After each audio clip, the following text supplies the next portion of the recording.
And we are live. What's good, Ohio Cannabis Report family? It's your boy Gerald Moore Jr. here with another Ohio Cannabis Report market update for September 25th. I hope everybody's doing well. Obviously, there's a lot of craziness going on in the world and in America. I'm in Ohio. A lot of craziness going on in Ohio. We see who y'all voted for. And so, hey, this is what y'all voted for. Y'all voted for ignorance. Y'all voted for craziness, chaos, uh, you know, for people getting their rights and liberties taken away. So hey, we got to deal with what we got to deal with. So obviously, cannabis plays a huge and major role in politics at this point. Trump said he was going to do some things about rescheduling. We still haven't seen that happen yet. He said he was going to do a lot of things. He said he was going to lower gas prices, grocery prices, et cetera, et cetera. Obviously, he ain't lowering these Ohio cannabis industry prices. And so as community, as citizens, as Ohioans, people have to take things into their own hands. We have to build coalition. We have to get understanding. We have to support marginalized communities. We have to support those communities that have been fighting, that have been, yelling from the rooftops forever. Black people have been, yelling that, hey, this is how we've been treated. And, now we see people getting treated how we get treated. Right now, everybody oppressed under the Trump regime. All of a sudden. So, obviously we've seen what happened to Jimmy Kimmel over, the Charlie Kirk situation.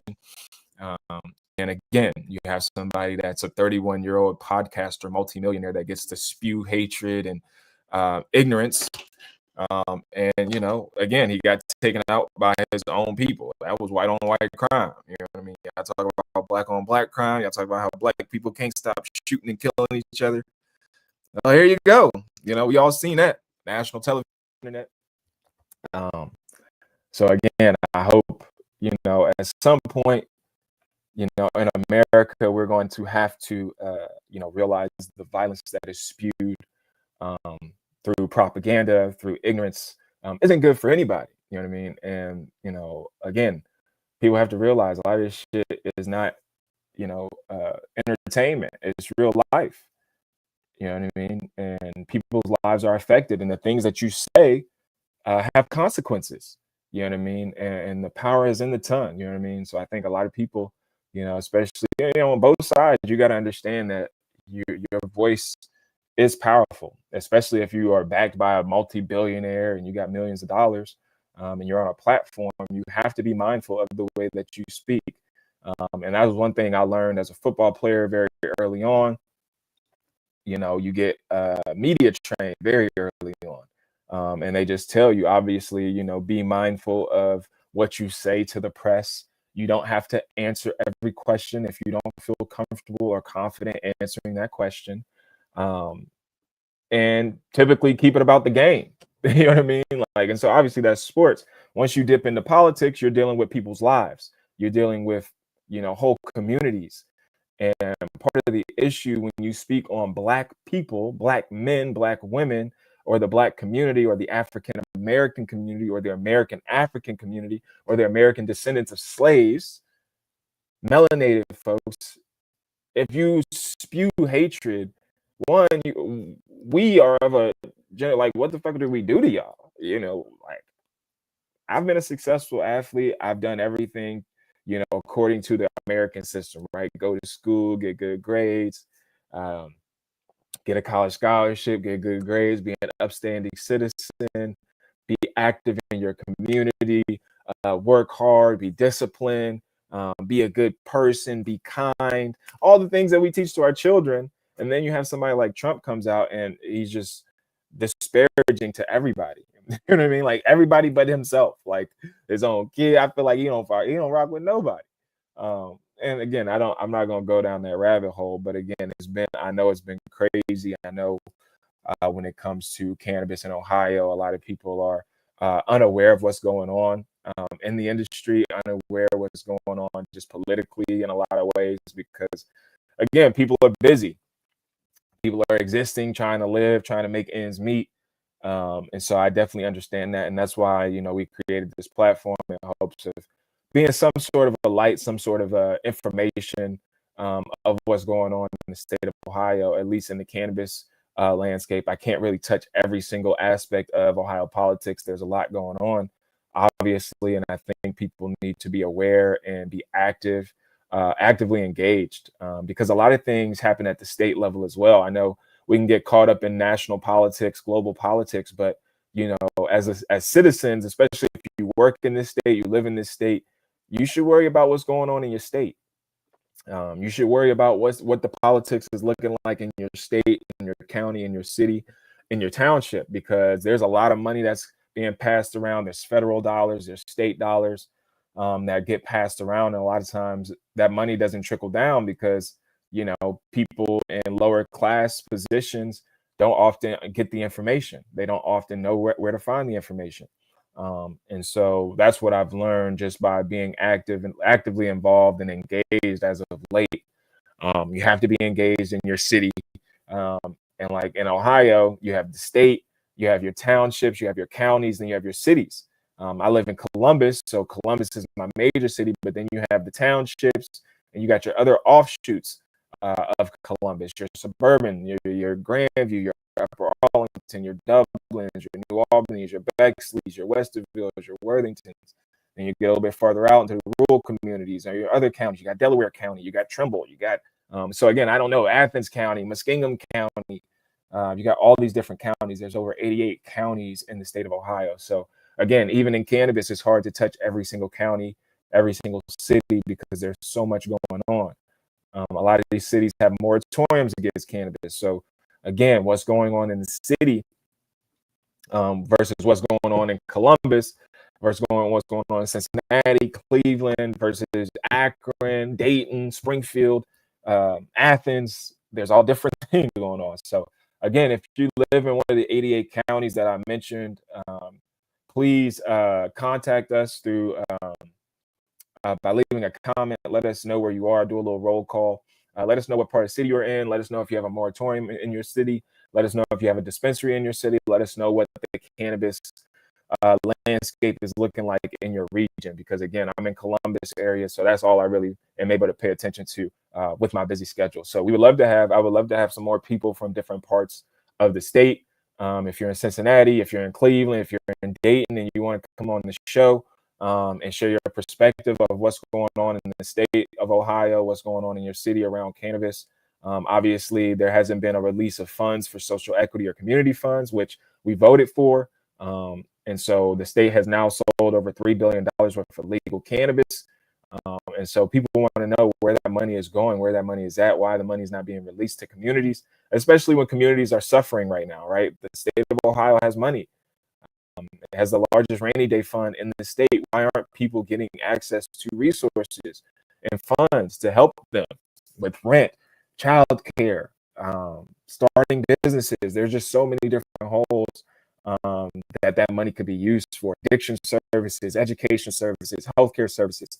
But it's being bottlenecked right now in the state. So again, the more you know, the more information and awareness you have access to, the better informed you are, the better decisions and choices that you can make with your life, for your family, for your children, X, Y, and Z. So I know I came in shooting hot. Make sure you guys like, comment, subscribe. Just a quick disclaimer: I am not a lawyer. I am not a doctor. I am not recommending anything. This is for public use. This is for educational and entertainment purposes only. So please, anything that I say, listen to it with that intent.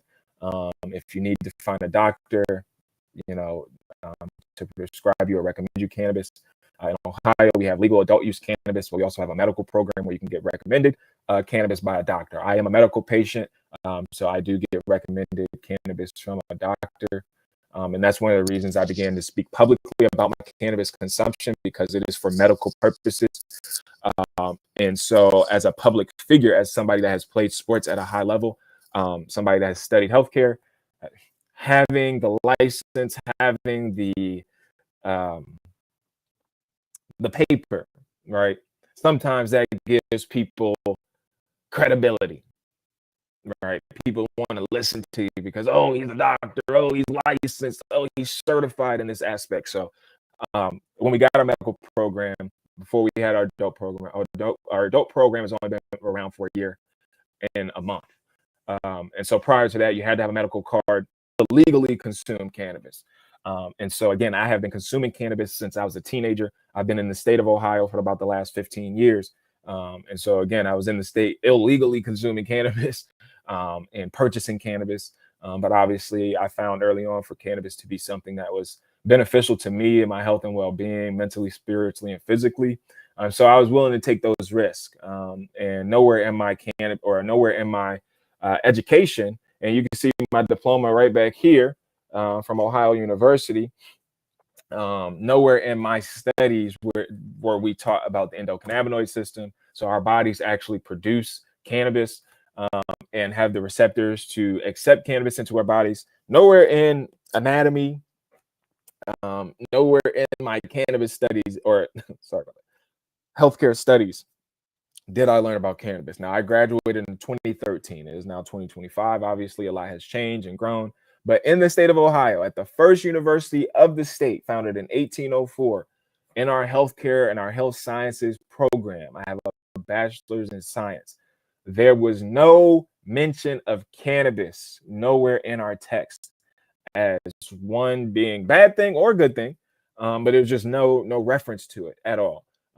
There was no reference to the endocannabinoid system, which studies show that we all as humans have an endocannabinoid system, the ECS. The ECS is a very vital and important system to our body in helping us regulate our bodies and balance our bodies, right? A lot of people, their nervous systems are shot, right? We've dealt with a lot of trauma, ailments, sicknesses, COVID, depression, anxiety. Your body is just changing. Well, the ECS, the endocannabinoid system, helps to balance that. And that's why people appreciate cannabis, because it allows them to mellow out, balance their systems, allows them to eat, allows them to mind what they're eating, mind their mind. It helps rebuild the brain. And so there's a lot of positive things that comes from cannabis. A lot of the studies that have been done pre-legalization have been done with the focus on what's bad, right? So when you do science and you do research, you have a hypothesis, right? And the hypothesis starts with, hey, I believe this X, Y, and Z, or this will be the outcome, or what will be the outcome of this? What are the harms of cannabis? So if you study the harms of something, you're going to quadruple down on the harms. But then if you say, what are the benefits? What are the good things? What are the good parts of this? Now we're going to go dissect. All right, cannabis in micro doses is good. Cannabis in limited portions, depending on your tolerance, everybody's tolerance level is different. The different cannabinoids, yeah, THC, high THC may not be good for you. You know what I mean? Like everybody's mental is different. Everybody's pain levels is different. So we have to be mindful of that. And that's why there's no like one size fits all. Everybody's different. I might need a little bit more or a little bit less than the person to the right or to the left of me.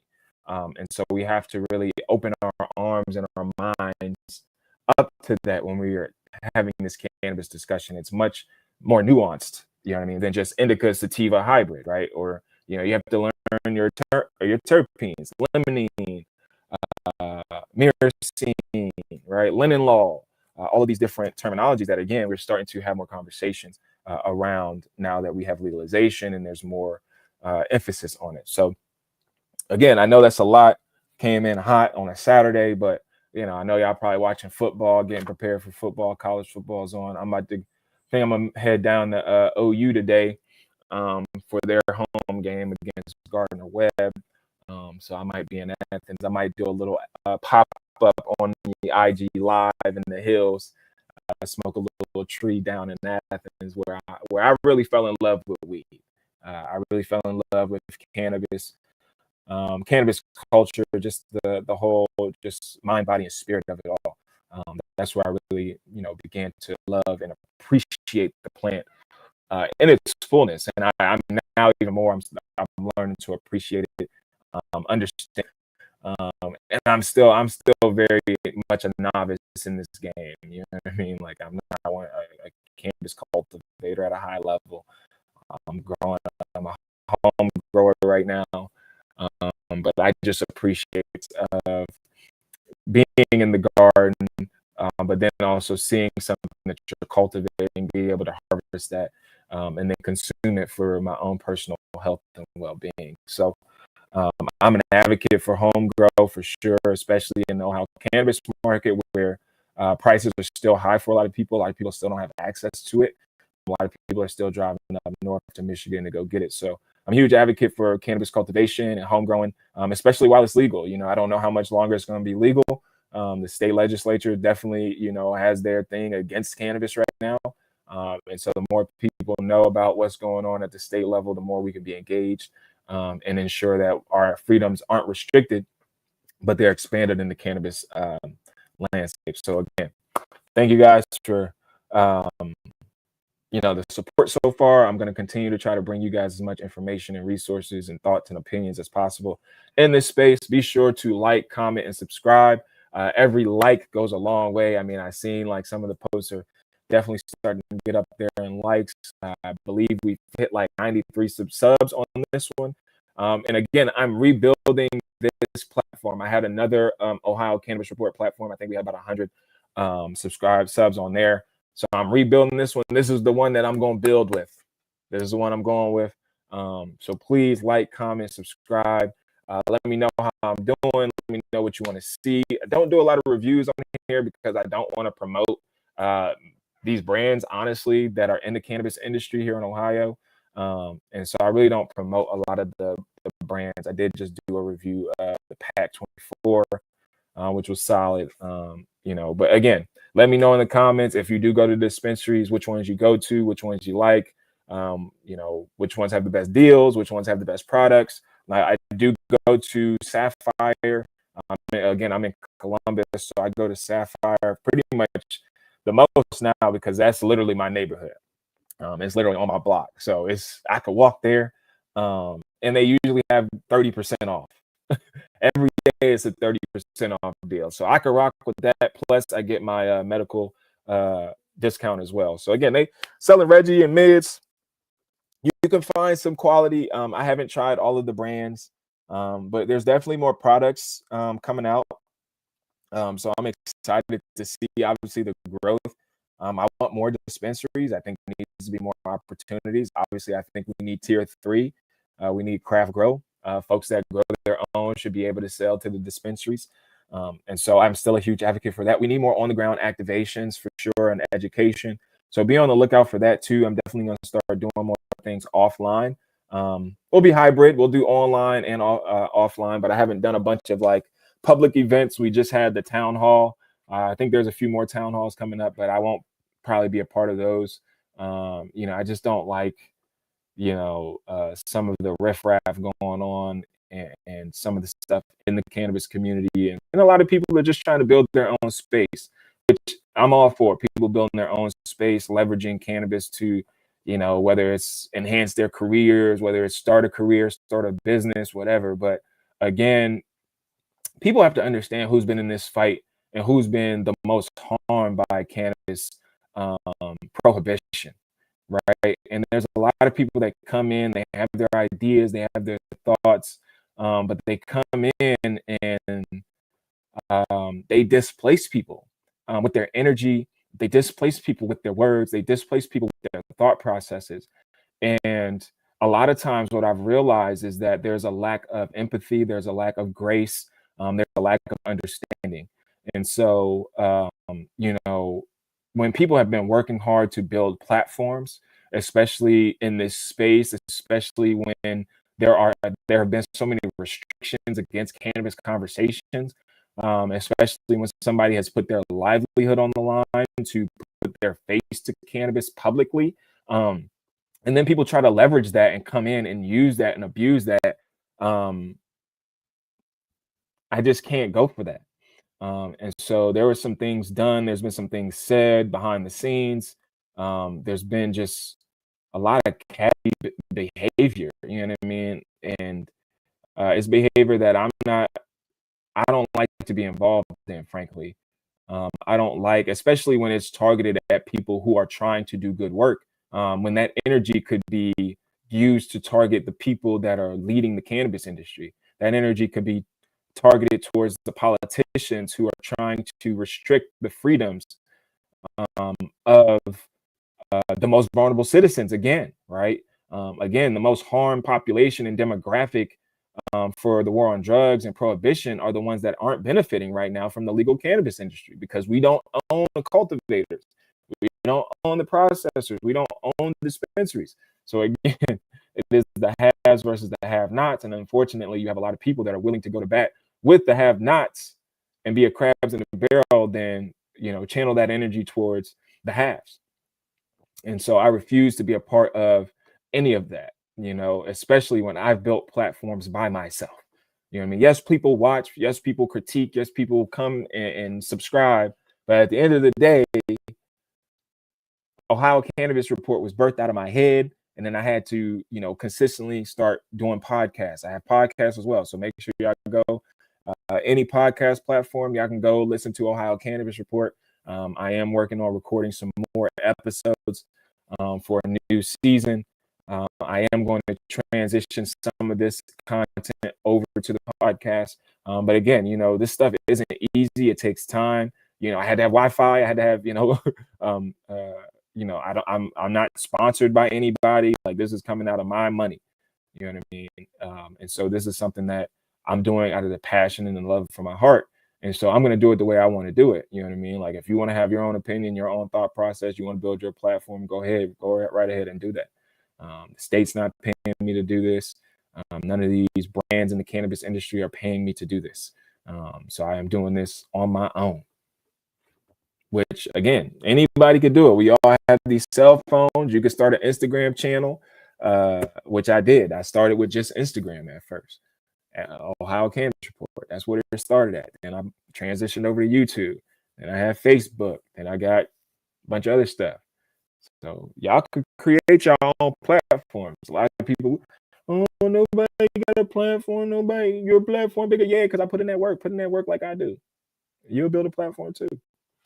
But all right, enough talking about me. We're gonna get to these stats. They did just come out with the latest Ohio Cannabis Market Report. So I'm going to share my screen here.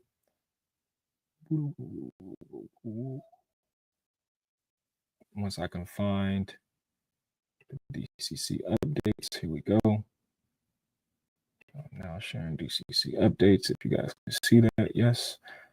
So these are the numbers updated on September 19th, 2025. So that was yesterday. So there's 37 cultivators. I'll go ahead and show you guys the cultivator list. So these are all the licensed and legal cultivators. Here are the business names. You have Ancient Root, Appalachian Farm, Agromed. So the cultivators, they're the ones growing weed. And then you can see they're level 2, level 1, dual use, certificates of operation.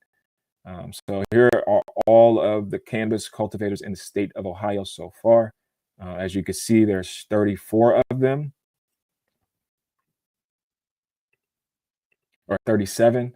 23 level 1 dual use certificate operations, and then 14 level 2 dual use certificates of operations. Processors.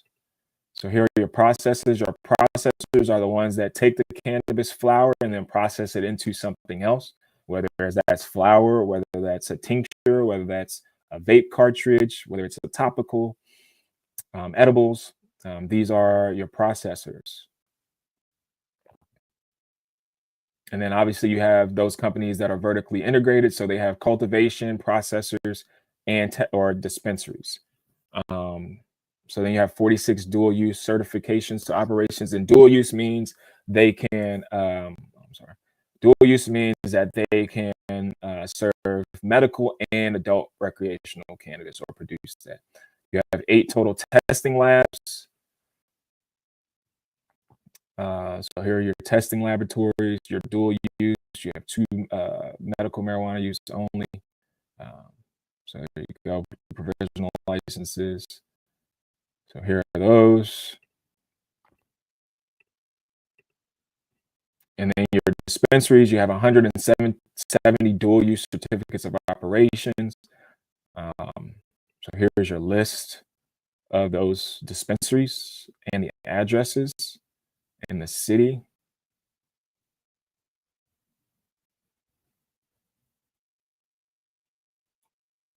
So 170. Obviously, you know, we've been growing and expanding.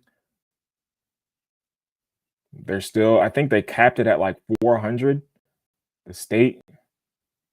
Um,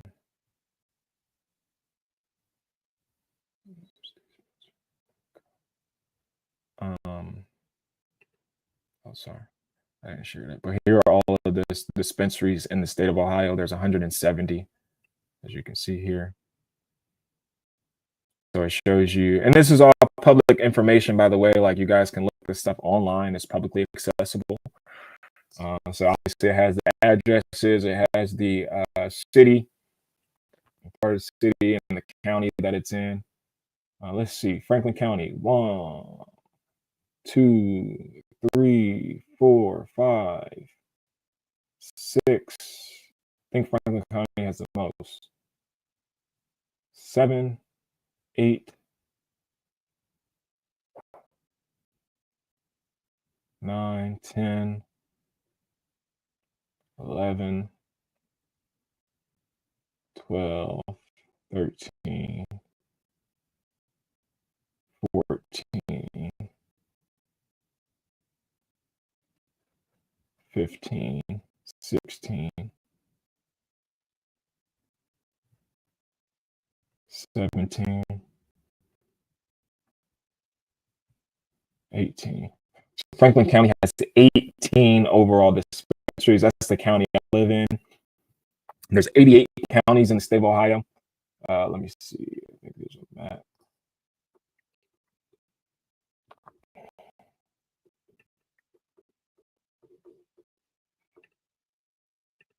So here's the map of the state and all the dispensaries. So you can see there's some counties that still don't have dispensaries. And then you can see, obviously, the state we're bordered by Indiana, Kentucky, West Virginia, Pennsylvania, and Michigan. Michigan is the only legal state, I believe, out of all of these. West Virginia is not legal. Pennsylvania, I think, is still working on legal. Indiana is not legal. Kentucky. So you also got to think that now we have adult use and recreational. People from Kentucky are coming to Ohio. Like, look at this. You think there's a lot of dispensaries there for a reason, right? This is like Cincinnati area. But look, right on the border, you got Cincinnati. So you don't think people from Kentucky, Indiana, coming from Indiana and Kentucky to go get weed? But a lot of people in Ohio going to Michigan, up north. All right. But you also got to look at your hotbeds for the dispensaries, right? So right here you have Cuyahoga County, which is Cleveland, which is one of your more populated cities. And then you have Columbus, obviously, which is going to be one of your most populated cities. And then you have Cincinnati, Hamilton County. So that's the reason why you see more dispensaries in those areas.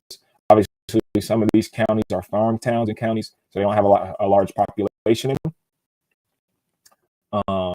And then some of the cities still have moratoriums against cannabis. So that's why you see disparities there in some of those places. All right, then physicians, last update was 9/12/2025. There's 538 certificates to recommend. So these are doctors, and doctors can recommend cannabis, which obviously can be helpful for some careers to have that license just for your protection. But again, Ohio is still an at-will state. So they can pretty much fire you for whatever they want to. So, you know, some places are still drug testing and stuff like that. So just be mindful, know the laws, know the rules of the place that you work.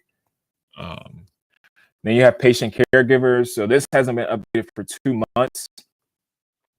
There's 1,187,632 recommendations. So that's doctors have recommended you get cannabis, but then you have to actually register, and sometimes you have to pay a fee to get your card.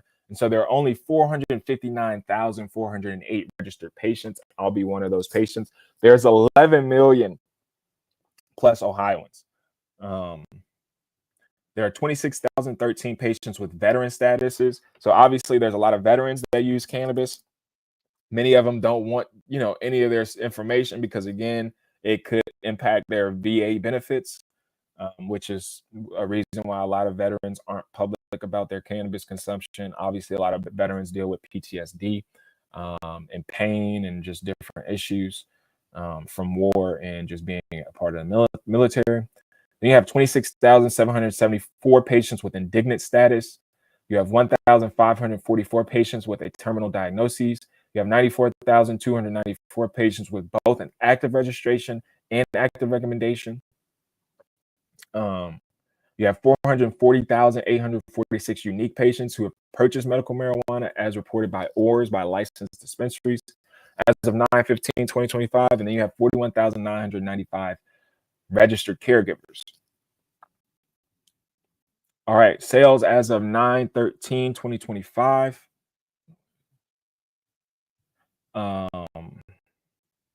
So medical sales began on January 14th, 2019. Non-medical sales began on August 6th, 2024. Pounds of plant material for non-medical, 126,965. Medical plant material sold 331,341 pounds. And then you have a total of 459,292 pounds of total plant material, so pounds of plant material sold. Units of manufactured product, non-medical, 13,537,419. Medical, 30,836,091. Total, 44,373,579. Total product sales, 802,061,626.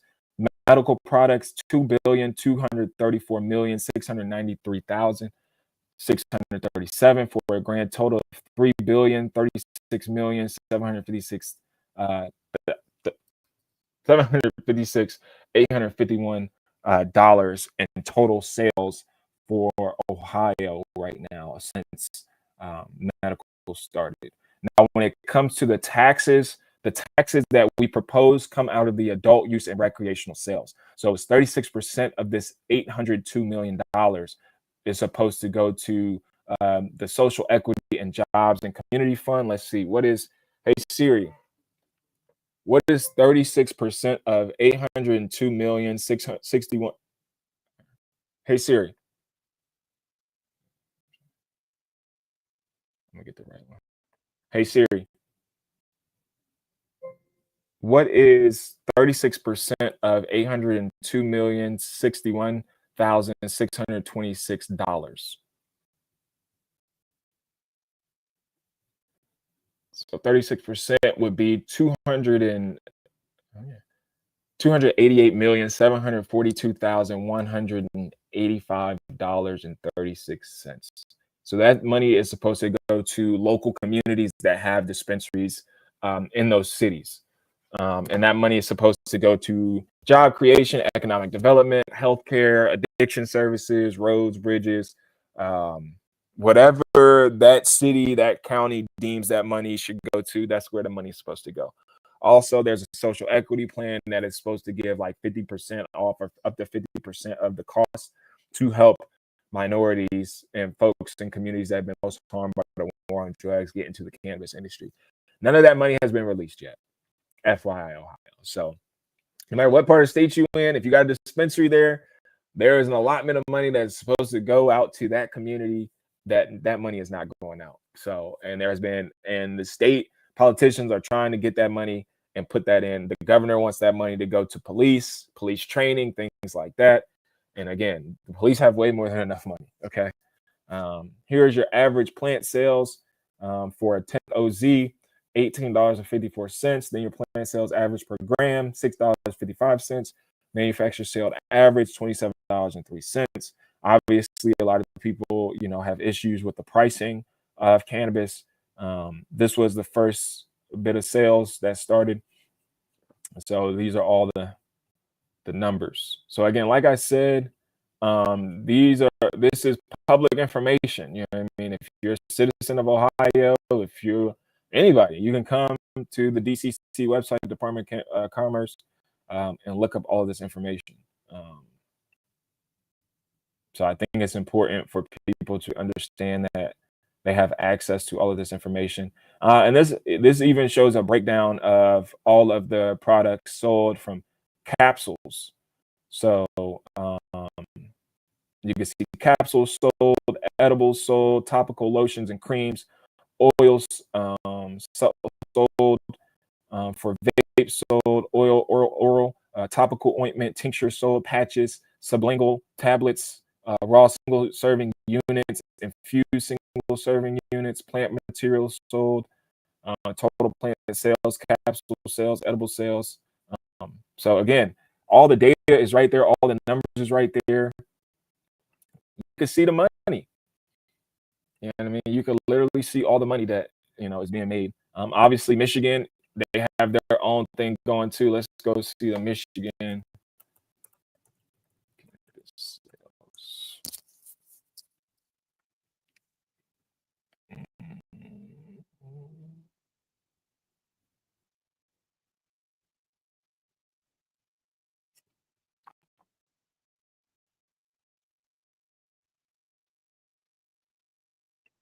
So just in 2025, Michigan legal marijuana market generates over $283 million in adult use sales in August, according to the latest monthly report from the Cannabis Regulatory Agency. Let's see if I can get to there. Share this with you. And again, thank you guys for tuning in. Make sure you guys like, comment, subscribe. Let me know your thoughts on what's going on in the industry. If you're not in Ohio, let me know if y'all have legal cannabis. How do you like your legal industry? What state, what city you're issuing a program? Also, what you medicating on? What you smoking on? I got a King Louis vape. This is a King Louis vape.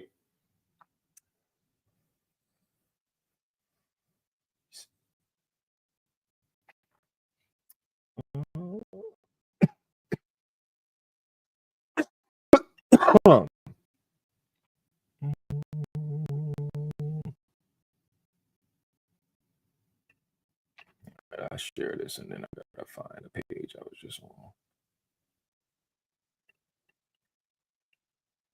It's literally right there. All right, there we go. All right, so here we go. Here's the Cannabis Regulatory Agency from Michigan monthly report for August 1st, 2025 through August 31st. Let's see. Executive Director, the Governor, Director of Licensing and Regulatory Affairs. Let's see. Product sales, page 4. This is page 4. All right, so here's their product sales. So you have their flower, their shake, trim, concentrate, inhalable compound, concentrate, vape cartridge, keef, infused edibles, infused non-edible solids, liquid, infused liquids, non-edible liquids. So it shows you all of the pounds they sold, and then the amount of money for August sales, $492,388.45. Additional sales information, sales date. As of August 31st. So I'm assuming this is their start date.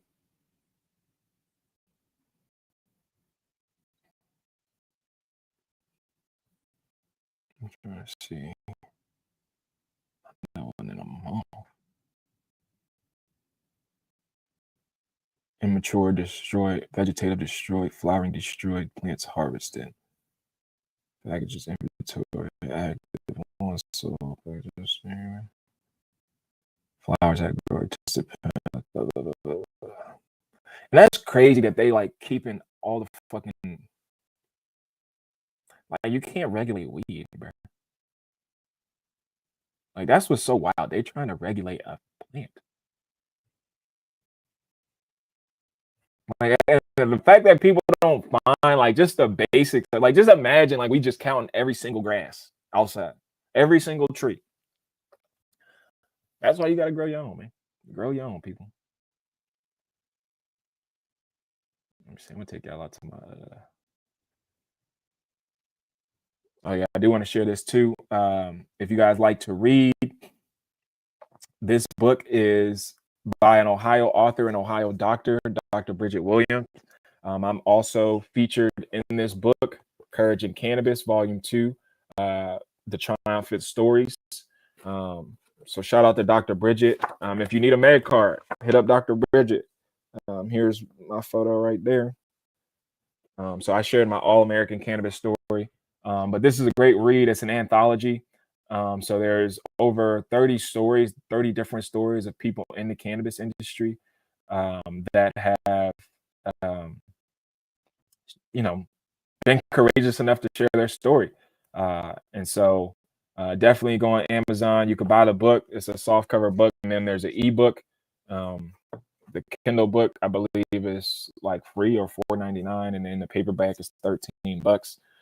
Um, if you want a signed copy, I'd be willing to sign a copy too and send you a copy. So just let me know.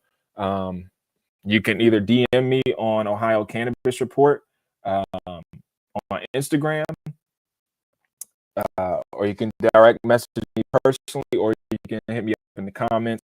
Um, if you want a book, I charge $20 because again, I'd have to ship it out, and then I have to, get some books from Doc Bridget, and then I get a little commission from that as well. But most of the money would go from just shipping. But again, I can sign a copy if you want a copy, or you could just go on Amazon and purchase it if you want to, or do an ebook. But again, I look forward to writing another book too. This is my first time being a published author, so it's pretty exciting. Definitely a dream come true. We were Amazon bestsellers, so that was pretty dope. So yeah, definitely support, and don't be afraid to share your story. That's how we open the hearts and minds of people outside of the cannabis industry, is by humanizing ourselves, right? A lot of people just hear about weed and it's like, oh, like people that smoke weed, they smell, they're lazy, they're all these things. But if you didn't know, like if you didn't smell me, you wouldn't know I was high. If I didn't tell you, like most people didn't know I smoked weed. So now that I'm public about it, like it doesn't change my life or my world to like I can't be a functioning husband, father, active citizen, entrepreneur, nonprofit president. Cannabis enhances my life. It makes my body feel better. It actually makes me want to do things. Sometimes when I don't consume, I don't want to do things. My body is in pain. I'm hurting, right? My ankles are inflamed. My brain is hurting. You know what I mean? Or my brain is foggy. Or I'm overwhelmed, I'm stressed, my nervous system is shocked, I'm dealing with PTSD, I'm dealing with things, right? And we all deal with things as human beings. But what do we use to help our bodies regulate itself, right? Do you go to pills? Do you go to alcohol? Do you go to sex? Do you go to entertainment? Do you go to exercise? Do you go to eating healthier? What do you go to? Do you go to drinking more water? Do you go to, educating yourself? And we can see it on people too. Like people walk around and be all judgmental, and it's like, you're obese, you fat, you're racist. How could you be truly educated? Like racism is the ultimate ignorance, because it's like racism is thinking that you're better than somebody just based on your race alone. Based on your race alone, you think that you are better, smarter, more qualified. You deserve more. You deserve to have it better than others. And that's why racism is fucking people up, because it's like, you racist, but you just voted for your own demise. You racist, but you just took away your own health care and your own benefits and your own job opportunities. Just because you felt like you felt a little bit better about this guy than this lady. And I don't think Kamala Campbell, I think she would have done things similarly. It had just been in a more less egregious way. So I don't think it would have been any better, because the American economy is already fucked. It was already screwed. You know what I mean? Like Trump messed it up the first time he was in there. And then Biden tried to, recover, but he was still fucked up. Biden still sent billions of dollars of missiles and shit to Israel. You know what I mean? So globally, like America, we look like shit, period. Right? We just use our military everywhere. But the marketing and advertising, how we look to other countries, oh my God, like they think we're fucking idiots and assholes, because we are. And then we carry that within our own country, and now we fight within our own country, and we've been fighting within our own country, but now it's more of like, it look crazy, and that's why I just be out the way, smoking my tree and gardening, because it is crazy out here, bro.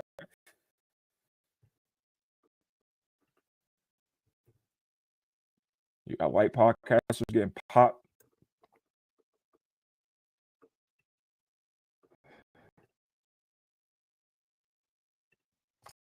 All types of shit going on. Let me see.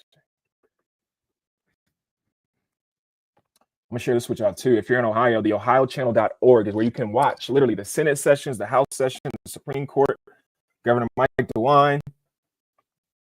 They have these broadcasts. If you can't make it to Columbus, where the State House is, you can watch these. And usually they have them live. And this is when I learned, like, they only turned these on like a few years ago. So a lot of people didn't really know what was going on at the State House.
Chair Thomas.